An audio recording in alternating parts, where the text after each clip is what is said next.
Yesterday has come and gone, leaving some of us to mourn. Times we had and friends we lost, and while nature took its course, we have seen the many faces of slavery. We have seen the British Empire fall. We have seen Hitler's contribution to history.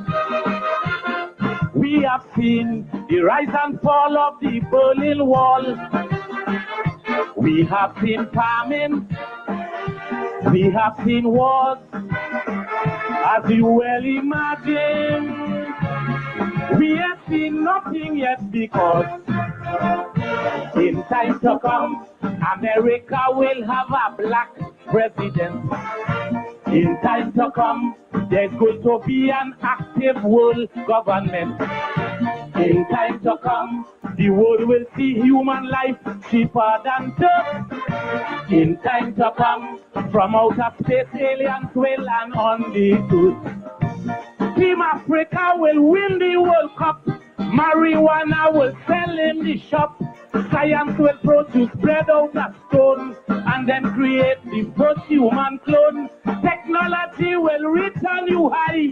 Buses and cars will fly in the sky. Trinidad will make a nuclear bomb.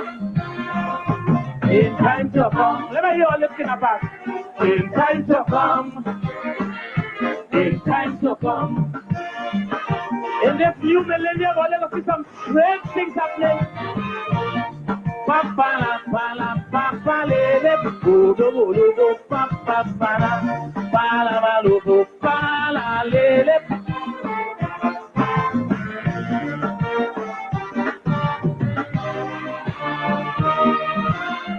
Moving from the dark ages, man has progressed in stages. Through the stone and iron age, till we turn another page, and we saw the adventures of Alexander, waging war in his obsession for conquest. Inventions like the chariot and the saber, the weapons that put Europe under duress. Mankind achievements sometimes were great, and his glorious moments mark the passage of time. But wait, in times to come, mankind will have a colony on the moon. In time to come, this calypso will be a top 40 tune. In time to come, scientists will synthesize silver and gold. In time to come, people will have sex by remote control. The first dead man will come back alive. Cancer and AIDS victims will survive. Babies will born with mustache and beard. Penis and kidneys will be repaired. The government will ban cigarettes. Breakfast and lunch will be a tablet. A 2-year-old will split the atom. I love you. In time to come. In time to come. In a park, all you will see some strange things in this millennium. Mark my words. Bala bolo bolo bolo pa pa bala bala bala de bala le. Ay no lelo. That day when the Wright brothers, after tremendous horrors, got their little plane to soar, all of mankind stood in awe. Just like when that great scholar Benjamin Franklin discovered what would be electricity. And again, when Sir Alexander in person gave the world the first telephone company. But all of that is a drink of rum in our drinking glasses, compared with what is still to come. An asteroid will destroy New York City. California will submerge under the sea. Almost every athlete will be bionic. Every national park will be Jurassic. Computers will compose Calypso. Explorers will find El Dorado. Man will begin to travel in time. Police will stop adultery and crime. People won't go to church anymore. And there will be a gender world war. Preachers will heal the blind, deaf, and dumb. In time to come. Get up back, let me hold you. In time to come. In time to come. La ba la ba la ba ba.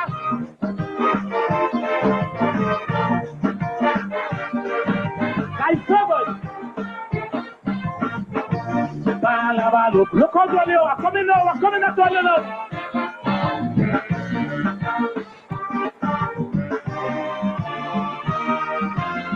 Nowadays, the things we see have us in a quandary, wondering what will be next in the world of science and sex. We have seen already the tacit acceptance by the world regarding same-gender romance. And we know that according to modern science, life or death could depend on the circumstance. Communication take over now, and in man's expectation, there is nothing time won't allow. Let me hear you. An exorcist will capture a living ghost. A transvestite will become its universe. An East Indian will win the Calypso crown. Scientists will make old people come back young. Advertisements will light up the skies, and holograms will dazzle the eyes. Women will walk naked in the tongue. Things will go up and never come down. To go to Tobago, people will walk. Monkey and dog will learn how to talk. Satmaraj will have a Negro grandson. It's time to come. It's time to come. It's time to come. I'm coming now, I'm coming now. Oh, yes. In time to come, in time to come, in time to come. The crazy man of Calypso, Edwin Ayong. Crazy. Nanny wine down so. That's all you know. That's all you know. Paul, your mother come. Paul, your mother come. Paul, your mother come from America. That's all you know. But you already know that one. In time to come. In time to come. In time to come. Crazy. Crazy. Crazy. You know when you lash a good song or a good Nancy, it's a repeato by repeato. And while nature took its course, we have seen the many faces of slavery. We have seen the British Empire fall. We have seen Hitler's contribution to history. We have seen the rise and fall of the Berlin Wall. We have seen famine. We have seen wars. As you well imagine, we have seen nothing yet because in time to come, America will have a black president. In time to come, there's going to be an active world government. In time to come, the world will see human life cheaper than dirt. In time to come, from outer space, aliens will land on the earth. Team Africa will win the World Cup. Marijuana will sell in the shop. Science will produce bread out of stones and then create the first human clone. Technology will reach a new height. Buses and cars will fly in the sky. Trinidad will make a nuclear bomb. In time to come. Let me hear you looking about. In time. Aye. And when you had enough, what you say? Bato, bato, bato. Or you say pram, pradadam, pram, pram, pram. In time to come. Crazy did that song, that calypso, that song, Calypso, did that calypso at the turn of the millennium, 1998, I think. And you all hear the predictions he made in that calypso. Go back and listen it in time to come and see how many of the predictions come true. Certainly, you can buy marijuana in the shop. America got a black president. In time to come, the tradition of prophecy, very much part of our Caribbean tradition, prophecy. You couldn't be on them plantation or them barrack yard or them lodge and don't imagine what will happen in time to come. You see, people will say, God, Guyanese people get an active imagination. Well, why not? Why not? When you are bound and God, you can only imagine freedom. That's the first thing you imagine. Prophecy. You all understand why some people go to some parts of the Bible or like some parts of the Bible. Socialization. Good evening to all of you. Welcome to Politics 101 on a Wednesday evening. Yes, tonight, GHK Lall is here. And as we move deeper into the week, we get closer to Friday, which is going to be budget day, where they will read the budget. And already, as you've seen in the media, lots of speculation about this budget. You want to know how Guyanese get so bright? No economics so good. I tell you, I have traveled through the region and some parts of Latin America, North America, and there is no. Let me put my mouth right. There is no engaged people in our region as far as the politics are concerned as Guyanese. And this is for a region that is very engaged in politics. But there is something about Guyana. And note I say Guyana, not Guyanese, because I think what we say and do is a reflection of our socialization. It's a socialization in Guyana. You know, the more extreme and authoritarian the government is, the more inquisitive the people are. And so every Johnny and Mommy and Beta and Granny know about budget. Don't ask me. They know about budget. Friday's budget day. GHK Lall is here and we're going to be talking about issues surrounding the budget. The big issue in Guyana today, no matter how you twist it, turn it, where you go, country, tongue, back down side, front side, is the cost of living. It's the cost of living. On Monday at our press conference, the WPA raised the issue that we are looking in this budget to see how the government deals with cost of living. And of course, we are not singular, basically reflecting what people are asking. The cost of living tearing tail. Tearing tail. Guyana is doing well. Guyana is developing, not the term developing. If a fish come out of water and start jump, you say, look, you see development there? You build one new gate in front of you, look at development. You manage to buy a new pair of sneakers for your picnic or school. Look, development. The misuse and abuse of that word, development, by the government is something to behold. But I tell you, they teach Guyanese, we develop? Well, how come I broke?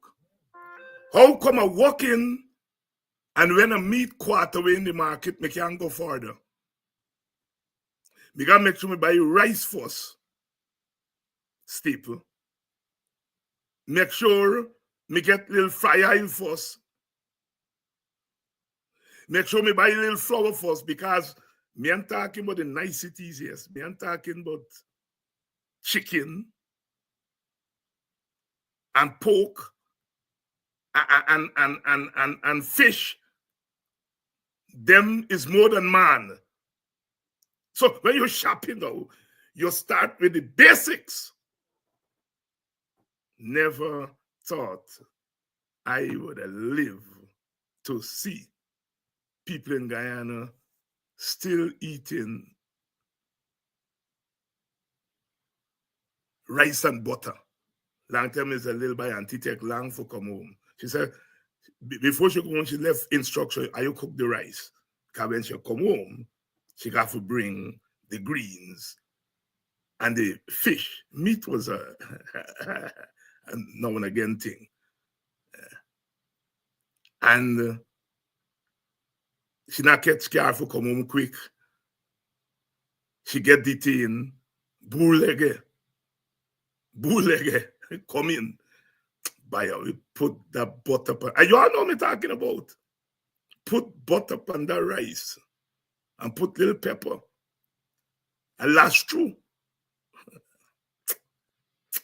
Poverty. And there is where our people are again. And you wouldn't know it unless you go into the houses, because we are a proud people. We're a proud people. We walk around boxing. Oh God, David, me glad for see you come by.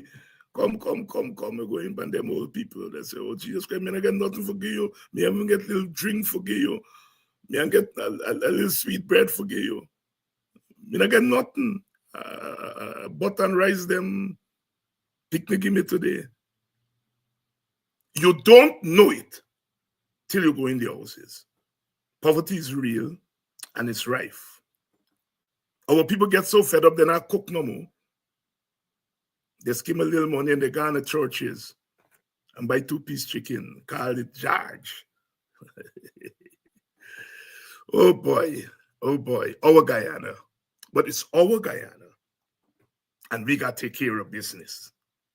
Good evening to you, wherever you're joining us from. The United States, Canada.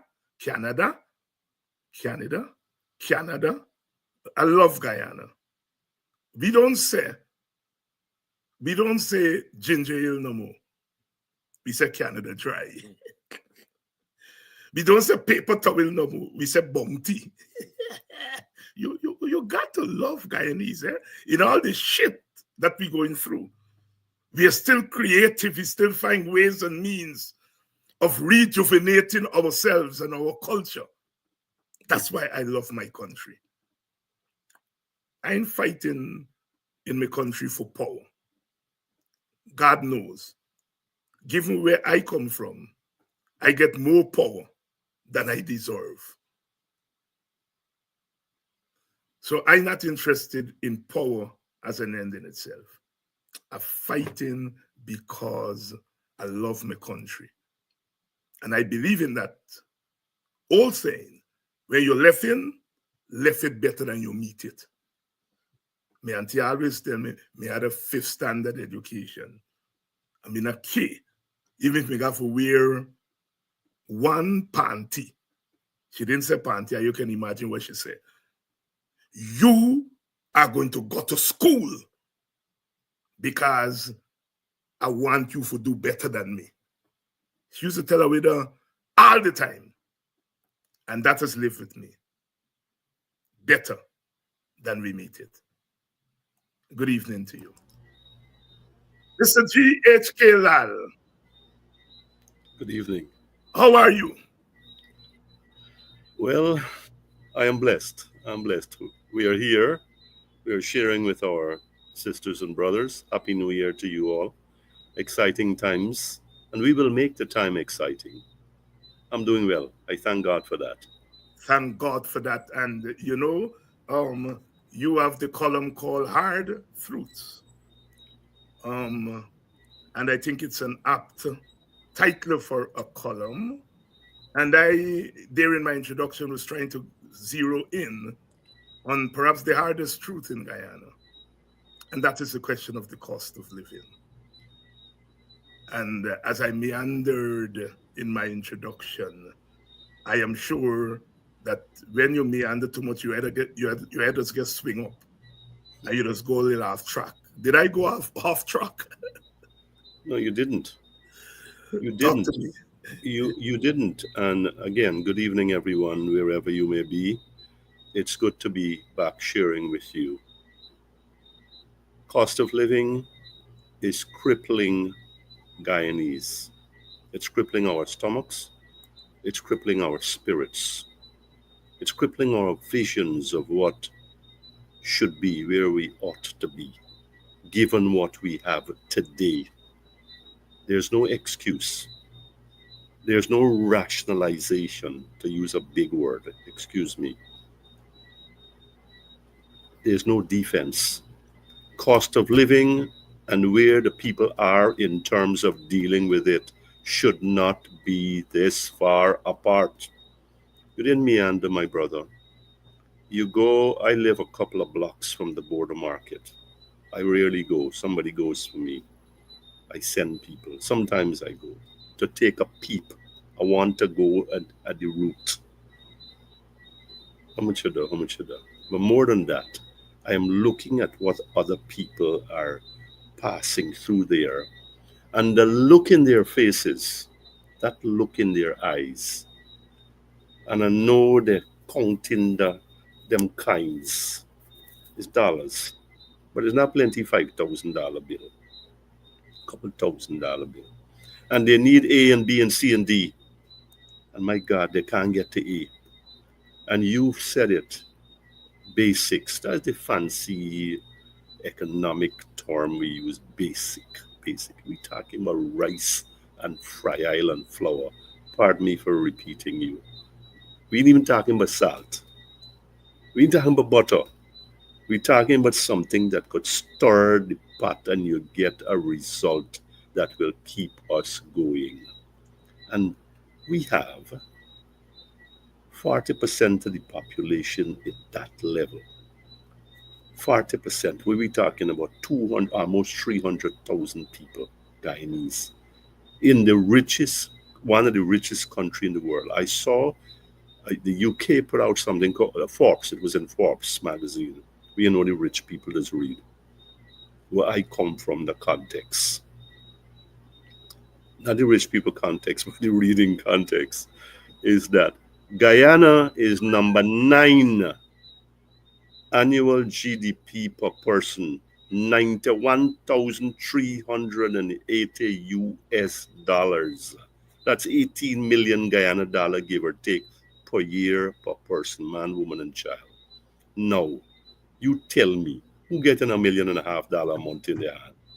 We are talking about 300 US dollars for minimum wage workers, $60,147. Ladies and gentlemen, how do they manage?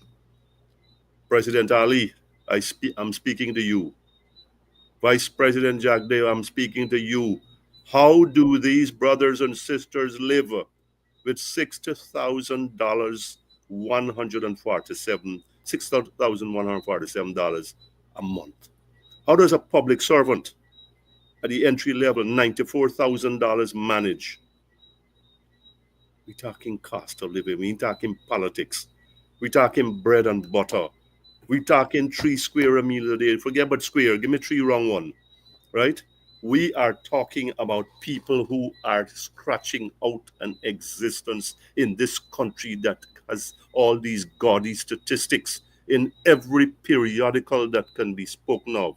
And if it is one thing about those statistics, about GDP and how well this country is doing because of the oil, it's that they are accurate. They're inflated, they're exaggerating, Brother Heinz. They are real. So how it is that we see these buildings and we hear about the money bag segment, infrastructure, and we can't look after the structure of our people. It is difficult for those of you who are in the diaspora. I don't know when last year I've been back here, but understand what it is. The sweating of our people with the nervousness and anxiousness when they go to the market, the tears in their eyes when they go home and they go with some skimpy little bag. I mean, this is not theory, this is reality. This is where our brothers and sisters on the coast, in the city, in the region, in the remote areas are. They are in this place, and we ain't talking about beef and pork and chicken yet. We ain't talking about snapper at $1,000 a pound. We talking about bangamiri and butterfish. A man tell me he buys so much shrimps, white belly shrimps for $1,000. He had to make them two, but he got $2,000 to spend. He does work for me. How much people can afford $2,000 white belly shrimp for one meal, right? Whatever they do with that. So whether it's the minimum wage workers, and we don't know how many they are, and we have public servants. So we just finished with the teachers, $94,000. We got them at the 40%, I understand, is at $140,000. The cost of living with a basic bag of goods, no luxury. We could do this 6 ways to Sunday. I could do this in my sleep. Rent, electricity, food, transportation. You are talking about $200,000 a month. And people getting $60,000 for carry home, and people working part time. And you got pensioners in this country, 76,000 pensioners.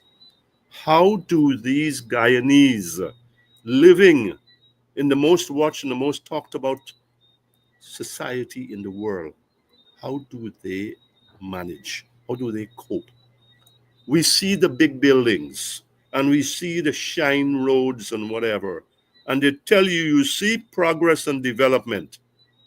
Good Lord, if we can't eat, then what progress and development? How have my lot improved? And I'm speaking not as a migrant. I'm speaking as a man on a program. I'm speaking as a citizen who know that there are hundreds of thousands of citizens out there who are struggling, who are dragging on their behinds. And we got leaders in this country who telling me about inflation, who telling me about how much they do, and who telling me, well, what else you want we do?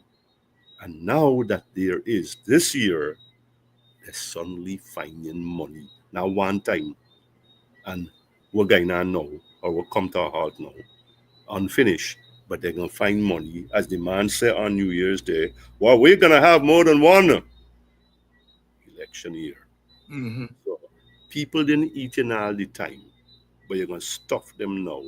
And it's not because you're looking to give them cost of living relief. It is you're looking to position yourself for, say, don't forget who gave you the thing. Don't forget who gave you the thing.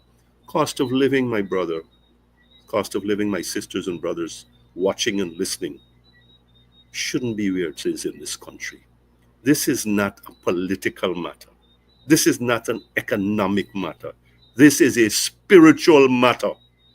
This is a matter of self respect and dignity. And I think that any self respecting leader who has his marbles about him, who cares about the people, will not play politics with cost of living.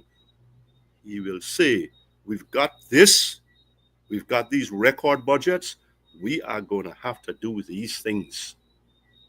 that are going to provide immediate and sustained relief to our brothers. They jump on Clive Thomas, they denounce him, and they come back sneakily through the side door with a 200 and then 100 and wherever they can give. And so this piecemeal business is not going to work. We need people to know with confidence that when I go to the marketplace, I can buy and I can get a little change left back. And I could go now to the butcher shop and I could go to the poultry shop and wherever else, or I could stop by the fish vendor and pick up a little piece of trout and then I could get 2 coconut for my children. This is where we should be. We're not talking about caviar and champagne, folks. We are not looking for that. We are looking for a dignified existence that is guaranteed by the natural resources, wealth that we have in this country. And we have men squandering, spending it on bricks and sand because there's where they could thief. And then they can turn around and look at we in we face and say, well, look at how much we do for you. But they do so much for we, and now they got to do so much. If they were doing so much all along, then why run now and say, well, we're going to have to give you 100, and then we're going to have to give you some things more, some more things later. So something in adding up. I mean, you don't have to be a logician for this. You don't have to be an academic. This is basic common sense. And people, as you said, Dr. Hines, their eyes are opening and the self-education is occurring because we see the reality of the haves and the have-nots. And the have-nots are plentiful. And the have-nots are what should not be in this country today. You and I should not be talking about this. You and I should not be spending as much time about this. And we are waiting now for the budget to see what farce they will come up with. And there will be provisions. But it depends on the scope and the magnitude of them. GHK Lall here with some hard truth tonight. And GHK, you zeroed in on that cash grant, $100,000 cash grant. Let me preface my question to you. I had a neighbor in Buxton, Baby Lynn. She used to board me and my brother. Young people may not know when you talk about boarding people, She used to cook, we were busy as political activists. So when we come home late at night, baby Lynn get me food there and so on. And you pay Montaigne. So Montaigne, you say, well, Baby Lynn, must me owe you? She said, oh God, David, me gone with your whole house and land. You owe me $13. Them the plenty money, $13. Lord God, Baby Lynn has so much, yes. Your house and land. I tell that story to say back then, people measured it and still do. They measure progress by house and land. Mm-hmm. It's amazing. Mm-hmm. All right? They measure progress by house and land. Mm-hmm. So when these people are giving these people $100,000 and telling them you all can develop your lives with $100,000, you want to know whether they think people are fools, whether they are fools, or both are too. Them people that they're talking about measuring their progress, they know progress. How, Baby Lynn, she said, me gone with your house and land. $100,000. Our people know. No house and land money. No house and land money. Is it that these people, GHK, is it that they think people are fools, or they are fools, or both are too? I think they don't think that they are fools. They think them as the smartest people in the room, as we say in America. Mm-hmm. They think that they are the only smart people in this country. They think that nobody could see through them. But let me look at this $100,000.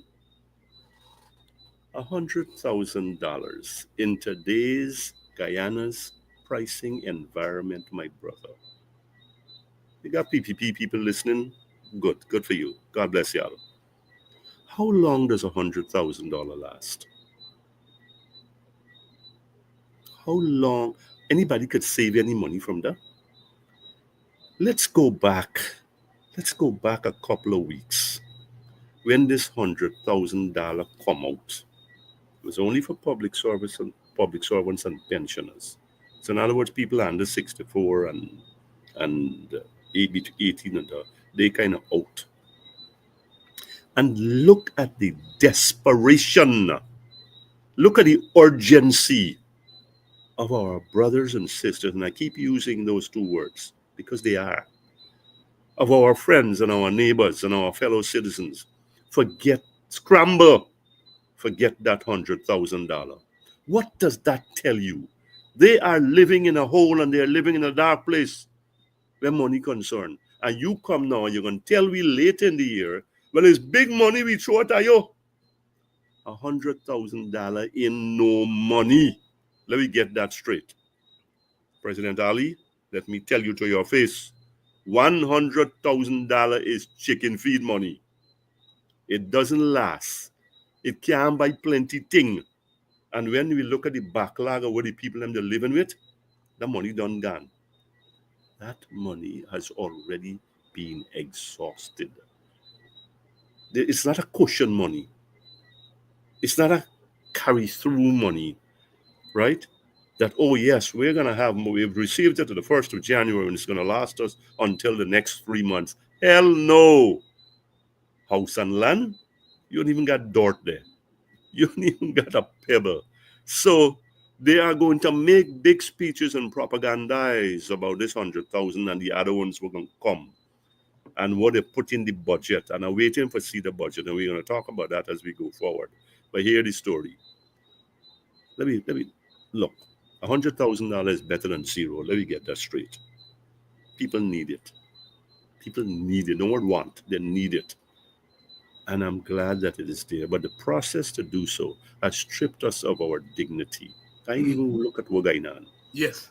Dr. Ashni Singh last week, Monday and Tuesday in Stabrook News. Last Monday and Tuesday last week. He said, you don't take worries. Don't panic. Everybody can take and whatever.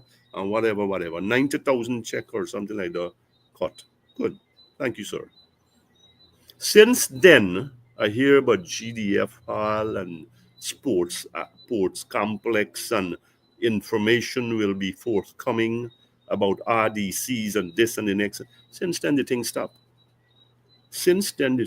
And look at it. We are now 2 days away from the budget. Nobody talking about cash grant residuals, which is a couple 100,000 people.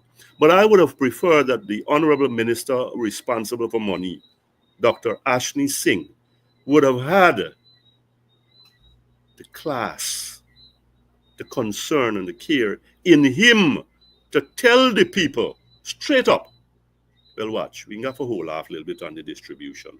I know it's a little hard right now, but we got a whole half till after the budget, or whatever it is, or, we're getting some procedures in place to stream, some fancy talk. But don't get people hanging for this penny, for these few pennies. You set up some people with their hopes, all those people who didn't go to the NIS office and who couldn't get whatever. And there's a pretty good number of people. That is where my problem is with what is going on in this country. Tell the people the truth. Tell the people where they're. Tell the people where they are. They're hurting from cost of living. They need that $100,000. Don't hang it in front of them, dangle it in front of them, and then spit in their face at the same time by keeping them in suspense. $100,000 will come in handy for Guyanese because they're so bad. They're in such a bad place. Look, and if that sounds disparaging, I apologize. But this is the reality of our citizens. And it must be spoken of very sharply. Very sharply. Sometimes you want to speak moderately, but things come out of you because you see what is going on. You know what is happening to the people. I got 5 people working for me at different times, part-time, whatever. and they tell you their stories. Some are as old as me. Some are younger than me. They're doing two jobs. They're running from here to there. They're working Saturday and Sunday. And still, it is a trial and a tribulation for them to exist at, at some level of dignity in a country that the whole world talking about and saying. You see, that's the, we want to use a big word, that the dichotomy and the contradiction. Here's this: if we didn't have, what is say, man, I might have joined and give some excuses, but because we have this cash flow, you're draining the blasted National Resource Fund, Natural Resource Fund in New York. You're taking out, you authorize yourself, right, for take out so much money out of it. And the people in the National Resource Board, whatever it called, the fund board, they can't jump up and say, oh, wait a minute. This is a rainy day fund. Hold off on this thing. Hold off here. And somebody say, well, I'm going to resign because I will not be a part of this sham. But I divert a little bit. Look at this thing here, what this Mr. Wilson said. I am a pensioner and can't see a black centers yet. Today is the 15th of January. This thing was announced on the 10th of October, and the pensioners were supposed to be the priority. They were told they were going to get paid at the end of the month. Then they were told they're going to get paid soon. And this is the 15th of January. And how many people are like Mr. Stanley Wilson in terms that they have not seen one black cent of what they really, I don't know Mr. Wilson's position, what they really could use, not for Christmas no more, we don't have matrimony, but just to get by a little better from day to day. $100,000, my brother, is not no kind of money. It's a drop in the bucket. It's the beginning of what has to be a structured process. It must be. And we are looking to the budget to see what provisions there are going to be. Not this big, these big ticket items, these big, cinema scope setup. Oh, we're gonna have cash grants later in the year, and it's going to be more than one. Yeah, those are headline grabbers. But what happened between them cash grants? That is why we see what provision you're making for in the budget. How are you going to make providence, if there's a word like that, so that our citizens who need it, who are legitimately involved in this and struggling, how can they be given what is due to them? This is not a blasted handout. This is not government charity. This is not President Ali and Vice President Jagdev and Dr. Ashley Singh's money. This is the people money they're giving back to them. So let me get that straight. This is our money because we own that oil. That oil belongs to us. The natural resource belongs to each one of us, including the people who sleeping on the street. There needs to be, I'm talking about a distribution mechanism, but there needs to be a mentality that here, we've got to take care of our people.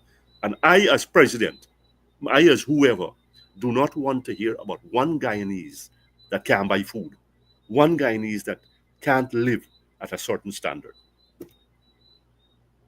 GHK Lall, Hard Truths here tonight. Welcome to all of you who are joining us from across the world, especially those of you who are in Guyana, our ground zero. And real talk here tonight.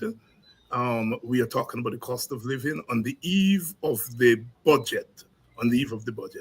Let me say a couple of things before I go back to GHK. Evan, I'm getting plenty complaints for you. You're a big man. I consider you to be my friend. I know your PPP and so on, and that's your business. That's your right. And you have a right to come on to this program and make comments like everybody else. But you can't offend people. You are offending people and they're complaining to me to block you. I'm not ready to do so. I'm pleading with you not for the first time. Don't interfere with people, man. Don't do it. Make your comments in the spirit of the program. And this program has a particular spirit. I don't see people on here attacking you. You are the one who continuously hectoring people. Stop it, man, Evan. Stop it. Right?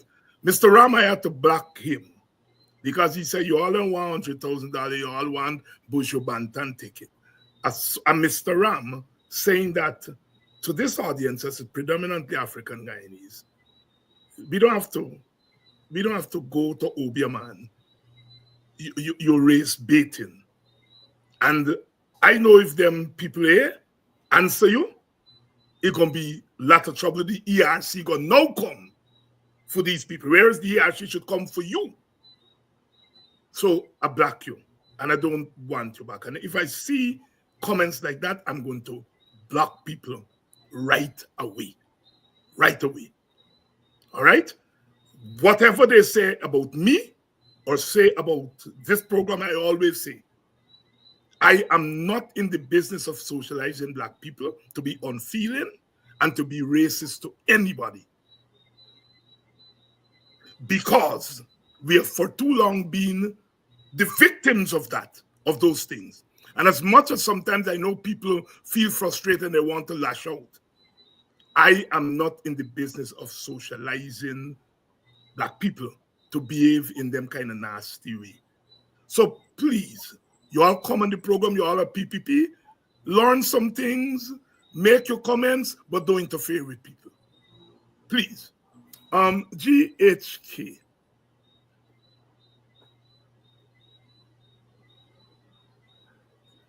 This budget that is going to come here, the Vice President said last week that he consulted with people in the communities and they tell them what they should put in the budget. And so what they put in the budget, people tell them, I assume, given what I've heard about what the budget will look like, that the people tell them that they must put more than half of the budget in building a road. And the people tell them they mustn't put money for wages and so on and so forth. But quite apart from that, it is now best practice around the world that budgets should be an all-inclusive operation. It's no longer the purview of just the government. All over the world, they're talking about when you're preparing budget, that you bring in all the stakeholders, as they say, and you get the input from them. Clearly, this government has not gone down that road. On Monday at the WPA press conference, I asked them where these consultations were held, which communities, were they announced, who presided or facilitated these consultations that you are saying took place in communities. Did you talk to the opposition? Did you talk to the trade unions? Did you talk to civil society organizations on what should be in the budget? We are talking about, I am hearing $2 trillion. And a set of boys sit down, wherever they sit down, and come up with how we must spend $2 trillion. That is not their money. But a small group of them sit down and decide how they're going to spend that money. Is that acceptable in today's world? GHK? No, absolutely not. Absolutely not. It's too one-sided. It's too top-down. The consultation, I would venture that the Vice President is talking about is limited to the private sector. Mm-hmm. Let me hit the nail square on the head. It's limited to the private sector. They have major input in the budget, past budgets, and this one here. They're watching for see because they know it's an election year and the people got to get something for keep them interested. But I thought, so first of all, let's get that straight on the table. Whatever that consultation was about, if it happened at all, I'm saying again, unequivocally, it was limited to the private sector and other people groups that are close to the ruling party. Now, numbers. Last year budget was $1.146 trillion. Record. The one before was a record. Last year budget had $558 billion for infrastructure. Over half. Over half the thing. Is that right? Yeah. Thereabouts. Yeah, 58%, some people have said. Yes. Here's this now. I saw in your presentation, your group's presentation, WPA, you said we're watching the budget, we're paying keen interest, and you should. Everybody should. And what caught my eye was something I've been saying for a long time now. Infrastructure has been overdone. When you do so much percentage, such a big chunk, not slice of the budget for infrastructure, then what left is left for the people. Now, are we going to continue that trend this year? Coming up tomorrow, not tomorrow, Friday? I would hope not. I am hoping, well, I know there's 40,000, 36 to 40 pensioners, and 10% for these people and 10% for those people. But those are scratches on the surface. Yes, we're going to have because we care going from A to B. Again, you didn't concern with inflation for put $60 billion with the 100,000. And you said the economy going to absorb it. I am thinking conservatively that the budget went from 1.146 to 1.5. And in a writing I did somewhere, Village Voice, Demerara, stuff, I can't remember where, I said it could reach as much as 2 trillion. And here you are talking about $2 trillion. And I laugh it. $2 trillion is plenty money in this country.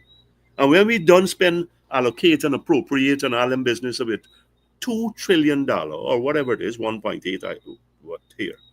You are going to still tell me that people are going to be talking about cost of living in this country and punishment and not making ends meet? And, well, this is all we get? And this is what come to be? A little kunch here and a little kinch here and whatever, you know? So, it's not that the government has to be generous. I think the government has to be sensitive to what is going on in this budget. And by the way, that consultation with the private sector is sinister.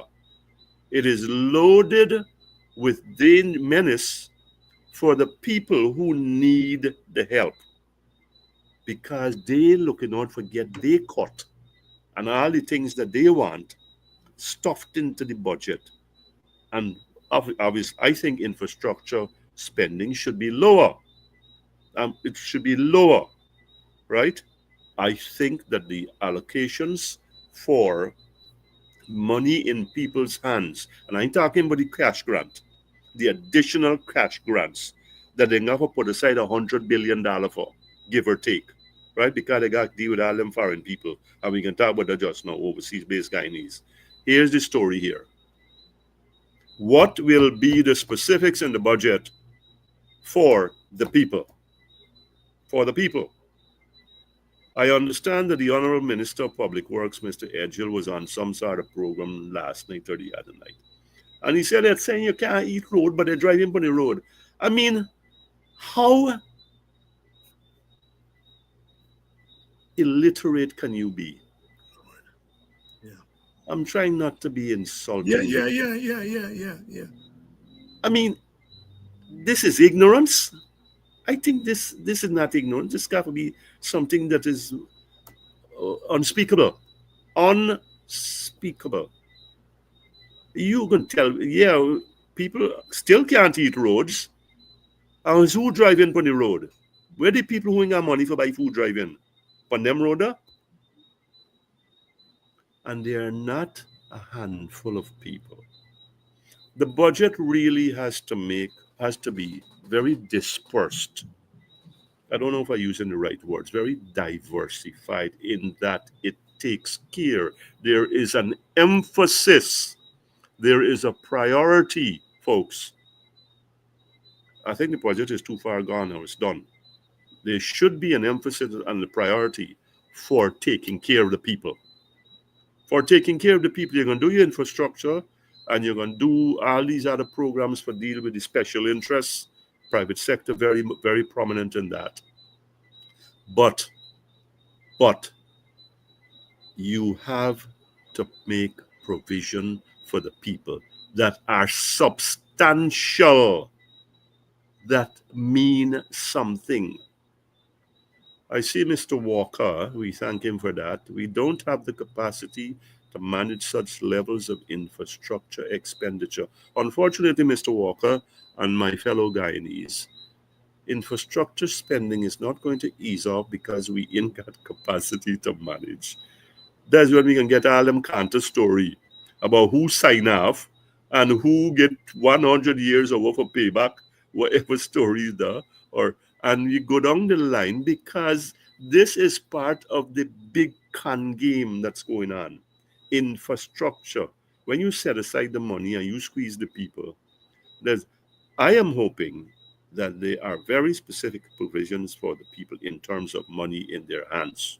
So the president like to talk about some new words here. Oh, we're going to have increased discretionary power. God bless you. And we're going to have spending power. Somebody should tell you about purchasing power parity and all them kind of things. And the velocity of money. Right? Don't go into things where y'all don't know about, man. And for song impressive, when really you are making a damn fool of yourself. Let's manage the expectations of our people. Let's manage the money that is piling up and that we are splurging on everything except the welfare of the Guyanese people. That's where I am. And this budget, the government makes a mistake with this budget, it's going to break its back. It's going to contribute to its own diminishment. No more census just yet. They go down the same road as before with this budget, and they don't make viable and tangible and meaningful provisions for the people of this country, especially the people who really can't deal with what's going on. I guarantee you, they're going to feel it. If Guyanese continue, regardless of their ethnicity, regardless of their loyalty, continue to go down the road in terms of their electoral choices, then I can say, well, you ask me the question, who is the fool? Is the people them who doing this thing or the people who they're doing it to?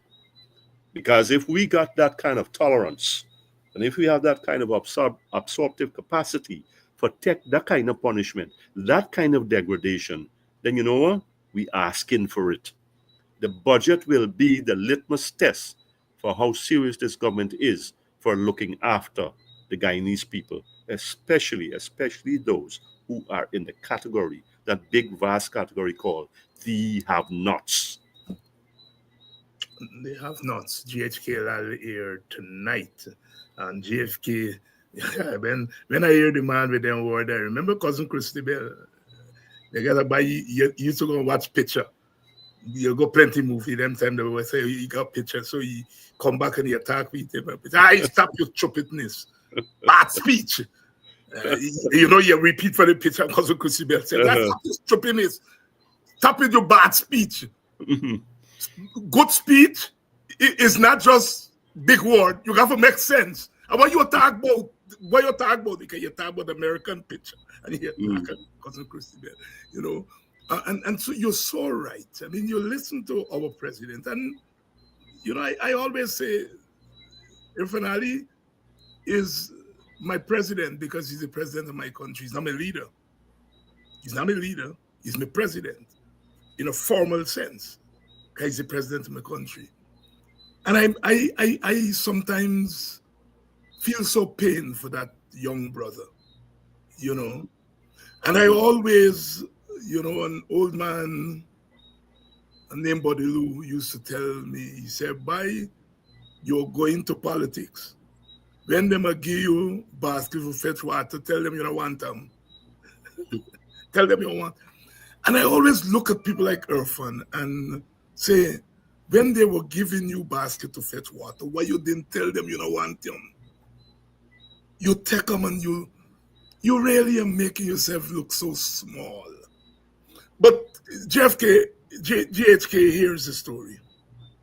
On Monday at our press conference, we said that we fear that this budget is going to be an election budget and not a budget about the economy, not a budget about raising standard of living, not a budget about materially moving the people from one point to another point, a higher point. And then I saw your recent column in which you talked about the reluctance of the government to renegotiate the contract, the oil contract. And you link that reluctance to election year, that they're concerned about remaining in power. That is their sole concern. And so they will do everything, nasty or clean, to remain in power. And they would avoid anything that will open them to scrutiny in an election year. And then I got this call earlier today from a former PPP bigwig. Say, "Man, David, man, you on too hard for me." I said, "What? You're saying that budget shouldn't be an election year thing. Man, you know every party all over the world has used the budget to help them get back in power. Why you so hard on me?" And I said to him that if you listen carefully to me, I do admit that governments do that. But that in our circumstances in Guyana, where we have a windfall and a great opportunity to overcome a lot of impediments that we brought with us from slavery and colonialism, we should not err on the side of a budget being an election year budget. We should err on the side of the budget looking after the business of the people. So, having said that, talk to us about your thinking behind that column that I referenced. Renegotiation. It's now another dirty word in this country. And I wasn't being humorous when I said it's just a matter of time. I think it's in today's Demerara Waves I wrote, and I said, corruption ban in one of the most corrupt countries in the world, ban in parliament, if that is believable, but it is believable. And renegotiation can be the next word they can ban. Yeah. And when a man like me, who ain't connected to nobody, could say a critical word about Exxon and its slave contract and its racist contract, they can tell me there's subversive language, right? Now, renegotiation. When the People's Progressive Party was in the opposition, I don't like hear this, they cost that contract. They say it's a crime, and it's not no ordinary crime. They go and they're going to do this and they're going to do that, including review and renegotiate. I quote the president now, presidential candidate. They come in power and they're doing all kind of ballet dancing with renegotiation. Oh, we're going to have better contract management, whatever that means. We are honorable people, sanctity of contract. And the president again errs because he believes that sanctity of contract is some carte blanche from heaven that gives him a divine coating. I don't know where he's get these things from. We are honorable people. What happened? He was dishonorable when he talked about the contract was a crime. What happened then? What has changed that has made this contract that was a crime now into a consecrated instrument? That is my thing. Let me talk the money part. We got a new PSA, 10% taxes and 10% royalty. And the vice president comes and says, oh, no, that doesn't apply to the Starbrook block. Right? Okay, you could see the one coming. Hear this thing, Dr. Hines, and here's this thing, my fellow guy. This is me talking here. We're going to get 10% royalty from Exxon. I would like to think that we could get 6. If we can't get 6, we can take 4. You can double where we there. Because you know what? The difference that can make with the Guyanese people, if it is constructively distributed, allocated and distributed, it would make for a different society. But a man wrote today a letter, and it was brought to my attention because I don't read. I read what I want to read. And the last sentence, he gave up the ghost. He said, any attempt at it will result in losing the elections. This is a man with very, very intimate links with high up in the PPP. So he opened his mouth and the story jump out. All them thing about consequences to Exxon, bull. All them thing about investors spook easily, trash talk. All them thing about we are going to become a disreputable state. Somebody making a fool out of we. What this thing is really about. That if we were to go to Exxon, if we were to write them, dare to write them, get the courage to write them, the white man will turn around and says, where you going with this thing? Are you walking? Are you living dangerously? Do you know where you're going? Somebody got to stand up for the Guyanese people, and it's not the PPP. They will not do. President Irfan Ali, Vice President Jagde, who's the man calling the shots, don't worry the rest, will not take one step in the direction of renegotiation of that 2016 contract because their political life depends on it. Their political success depends on it. We reached this tragic state in this country where the supremacy of electoral success supersedes renegotiation of the contract for the betterment of the Guyanese people. Where are we with all this oil, and what are we doing about it? That's where I am. Renegotiation should be, look, this is not good for Exxon's reputation.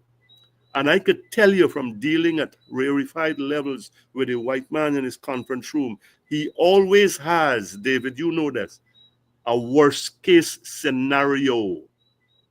What is the worst case scenario could happen in Guyana?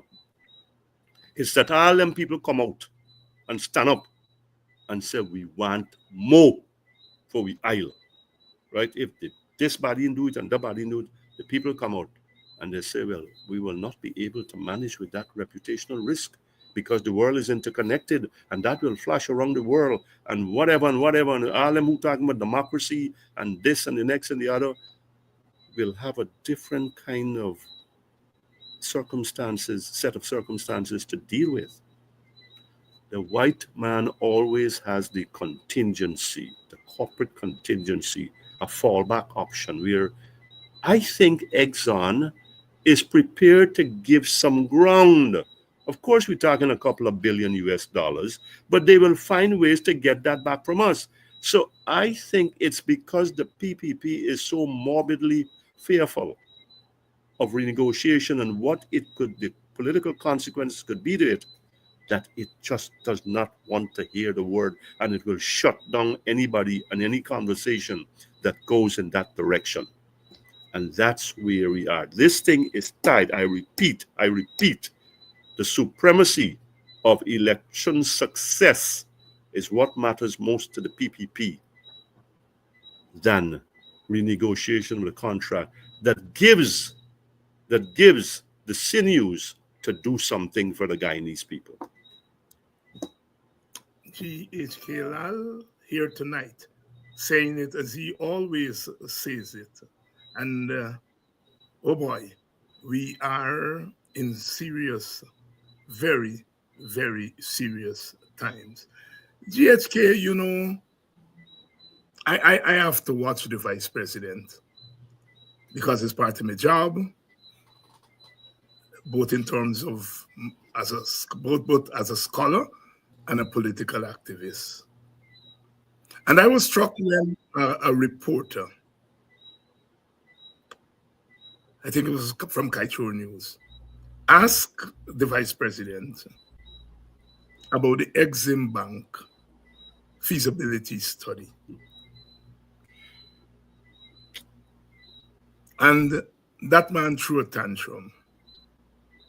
And at the end, said, go ask Exim Bank. Mm-hmm. And I yelled at my television. Guyanese did not elect Exim Bank to be their government.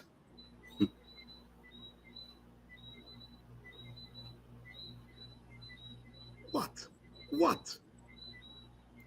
I mean, you have had cause so many times to scold, cajole the vice president about his public behavior.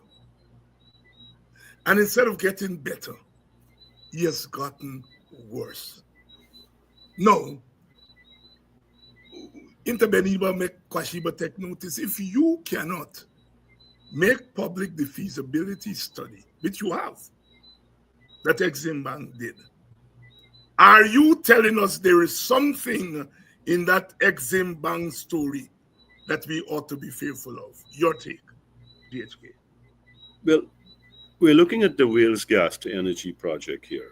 Mm-hmm.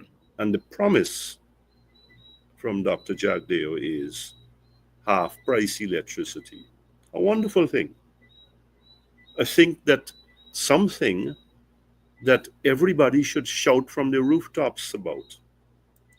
But we got to see the basis. We have to see the basis of the thing.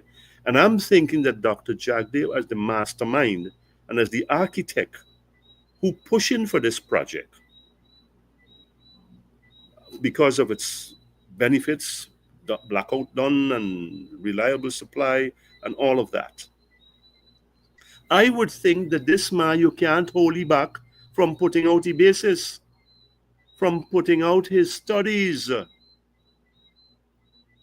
In other words, financial feasibility study, technical feasibility study. Man, you don't care. You shouldn't be bothered about whether we could wade through this thing and make sense out of it. That's our. We will do that. We will be able to do that. But why you got for, if this thing is so good, why does it have to be such a secret? There you go. Exim, I would think that you would want to leverage the publicity with that and say, look the kagaj they here, look the people they here. This is the story. You see, I know what I'm talking about, and I got good grounds. Now, the Exim Bank, aside from the politics of the American and the Chinese, the Exim Bank took forever to approve the loan. Then they reduced the loan by $119 million US dollar to 527. I am asking, I think I asked somewhere, and again, you got to excuse me because I write so much that I lose track. I said, what was the 119? A little gratuity to the PPP to give into itself? Because these people decide, I can read this thing, and here we can give you this thing, because you know why? We can give you a $2 billion line of credit, so we have 1.5 in the box. And we're going to use up soon for American companies come here and do business. Hear this thing. You sending me to Exim? Exim ain't got no business with me, and me with them. I see 12 people are about thereabouts right then. That is not just sheer arrogance. That That is I pass. And that's the other pass where we just talk about. And for a former president to sink to that level that he has to be about dodges and dancing from one foot to the other, it tells me that this man has something to hide, as is his norm. He got something for hide, something that does not add up and match up and square up with this gas to sure. Good Lord, you are the chief marketer of this thing. Put out the thing on the stall. Put out the thing on the counter. What is this business that, well, we, and I don't know how he twists things. We have produced reports. Which report, boss? We have shared information. Which, when, where, who? This is Dr. Jagdi. He backs himself in a corner, and all he can do is throw tantrums and lash out as if that is going to improve his position when all it does, and he should know this, he's not a stupid man, all it does is make him look poor, make him look worse, make him look pathetic. When you lashing out at a reporter asking, well, what about the document, sir? You can say, well, we have it and you're going to have it. You talk to me at the end of this program, at the end of this Press press conference. conference, right? You talk to me and I will give it to you. You make the thing, you make the speech in front of the people. Can't do that. Can't say you're reduced to cussing and abusing people or whatever else he does. And I understand you got to look at your every now and then I got to look at a snippet for make a comment. But good Lord, as the lady said, I listened to that with horror. I just listened to the pieces a minute or two, and I said, is this what Guyana has come to? Is this where a former president is proud to be resident? I mean, you got class and you got classlessness. You know, you got all these other things. Somewhere along the line, when I reached the stage as a man and I got to behave that way, it's time that I go my way. Time that you go your way. Brother Lal, some rapid fire here. Jimmy Carter. Jimmy Carter came here and he made some differences. So, I can put a real bad thought in the public domain. The Carter Center means, well, democracy, this Jimmy Carter has become this icon. But I want to tell you something from my dealings with the Americans.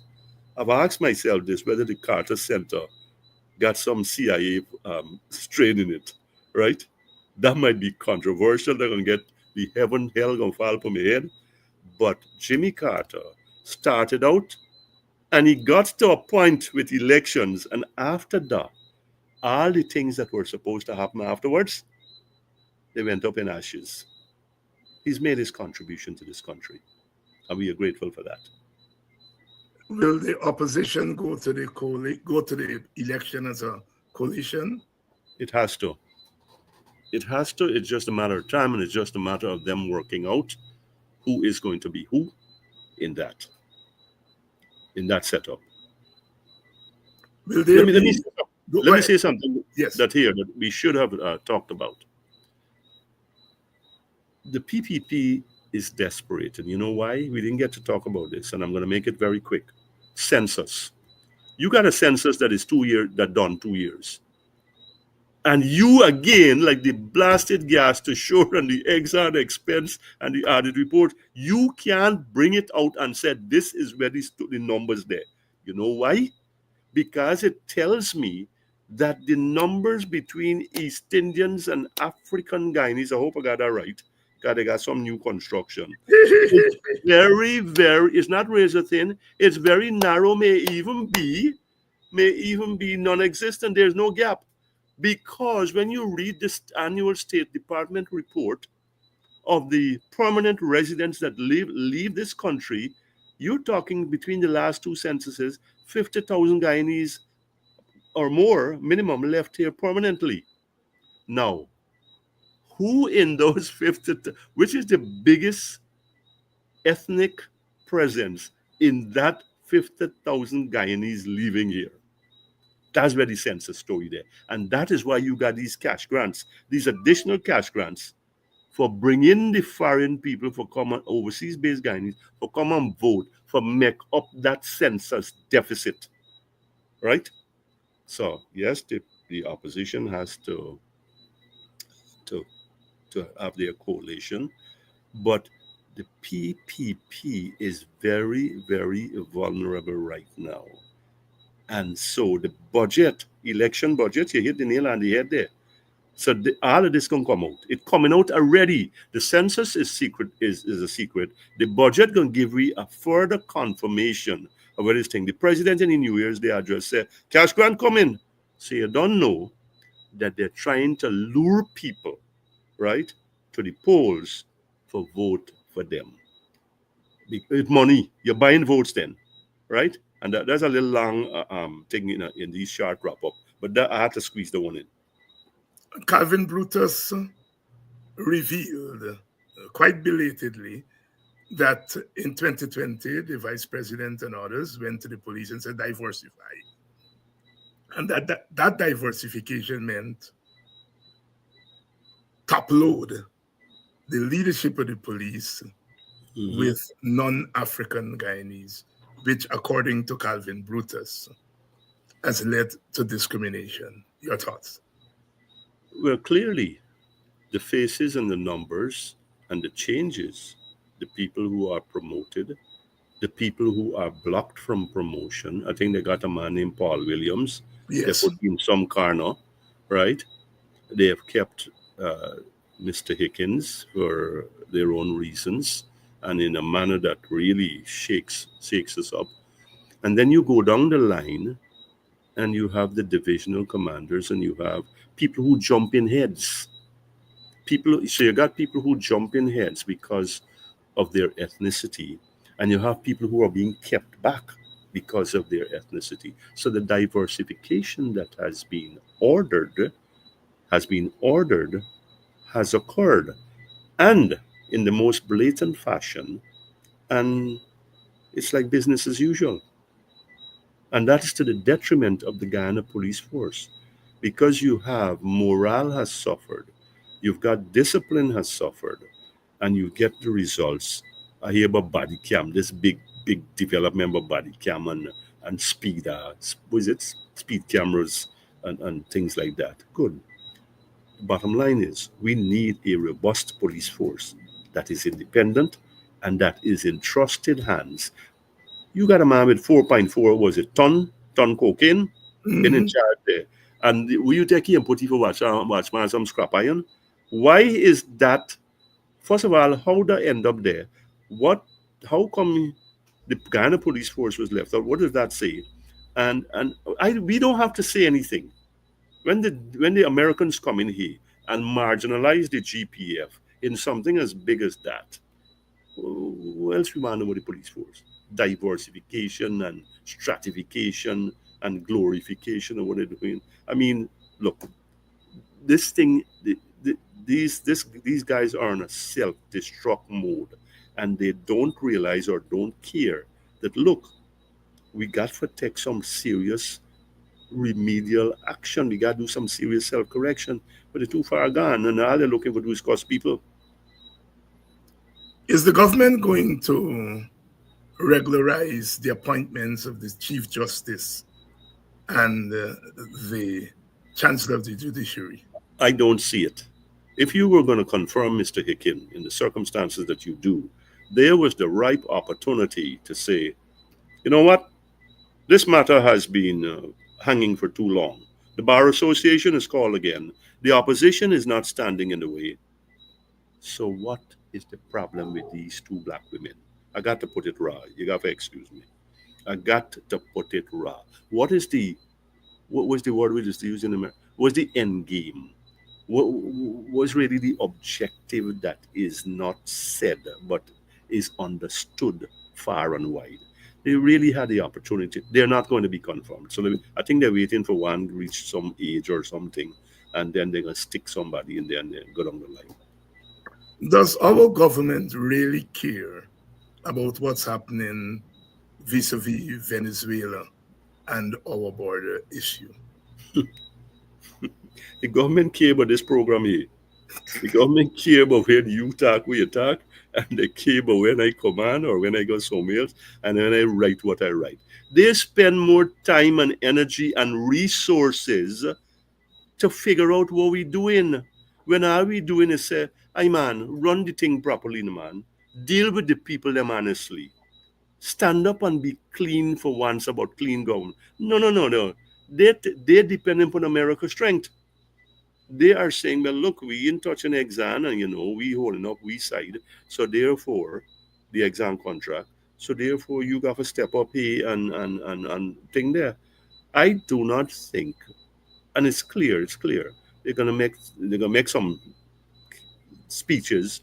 Well, we are reporting it to the United Nations and CARICOM or whoever else, and we hope that tranquility prevails and whatever. But in the meantime, the man moving inch by inch by inch. I think I know is whether you or the AFC call it a hybrid war. I call it a proxy war, right?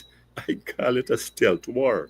And this is not no laughing matter. Because whilst the PPP is making speech here and trying to pretend that it's serious about this, you have these encroachments. You have these encroachments going on because the government is too consumed by what in turn what the few Guyanese outspoken are doing, as opposed to look, we are not enemies. We're not enemies of the state. I would stand anywhere and say that. I would stand before the president and say, I am not your enemy. I don't want to be your friend. But I don't look for me as your enemy. And I'll tell that to the vice president. I don't want to be your friend, but I'm not your enemy. Okay? You enemy there by across the border. You enemy is Alistair Routledge, right? So that is they're not serious about this border. They don't outsource it to the Yankees. Outsource it to the Yankees. GHK Lall, it's been a marathon as usual because we get here once per month and we have to squeeze as much as we can out of your font of wisdom. Your closing thoughts. Election year, I think the opportunity is here for the Guyanese people to vote their heart, vote their head, vote their circumstances. We need to have change in this country. I think the PPP has had a lot of opportunity to rectify the situation, but it shows that it has no respect for the people. It thinks that it can trample upon people, break down our institutions. I think this is a make or break election, and I wish you and all the other contestants the best of results, and that I am not getting into the political forum. I'm too old for that and other circumstances. But we need change in this country. We need betterment. We have all the assets at our disposal, and it is time that we, the Guyanese people, have a political process where we feel like we belong and we are participants. And that's it about for me. Thank you for having me on this program. May God bless you and everyone that is listening here, whether you agree with me or not. It's been my blessing to share with you. Take care, all of you. Thank you very much, my brother. Always a pleasure. Good. Thank you. GHK Lall. Always a pleasure, an opportunity to get some frank perspective. To you, the audience, I continue to say that you are so invaluable. The struggle goes on. You are in the struggle. You are contributing to the struggle. And when you struggle and you win your freedom, you cherish it more because you struggle for it and you want it. If somebody win your freedom for you, as Walter Rodney used to say, they can come tomorrow and say, give me back that freedom that I give you. But if you struggle, if you stay with it as you're staying with it every night, and not just on this program, on all the other programs, you're contributing to the movement of history in real time. Real time. Let nobody tell you that we're not doing anything. We may not be doing enough. I will be the first person to say that. But I'm saying your support, your continued presence on these programs in large numbers tells a story that one day your children and your grandchildren will write. They will write and record the history of this time. And you, this audience, all audiences, would be on the front seat. I'll see you all tomorrow when we come back to speak with the voice of the people and hear with the ears of the people, think with the mind of the people, and march with the feet of the people. Until tomorrow, be good.